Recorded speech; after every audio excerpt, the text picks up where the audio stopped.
মানবতার কল্যাণে অবিরাম ছুটে চলা এক অতন্ত্র প্রহরীর জননেতা জনাব শফিকুল ইসলাম মিল্টন ভাই ঈদের দিনেও পরিবার ছেড়ে অন্যের পাশে।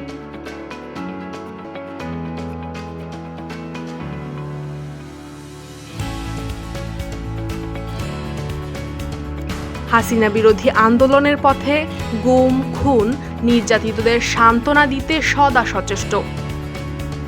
পল্লবী থানা যুবদলের সাবেক সাধারণ সম্পাদক নূর আলম ভাইয়ের বাসায় ঈদ আনন্দ ভাগাভাগির আশ্বাস। কমিশনার হাসান ভাইয়ের কবর জিয়ারত, তার পরিবারের সাথে সাক্ষাৎ সম্পন্ন করে সম্মানিত। রূপনগর থানা বিএনপি নেতার বাসায় সাক্ষাৎ। শহীদ রাষ্ট্রপতি জিয়াউর রহমানের মাজারে শ্রদ্ধা প্রদান। আরাফাত কবর জিয়ারতের মধ্য দিয়ে ঈদের দিনের কর্মসূচির সমাপ্তি ঘটে।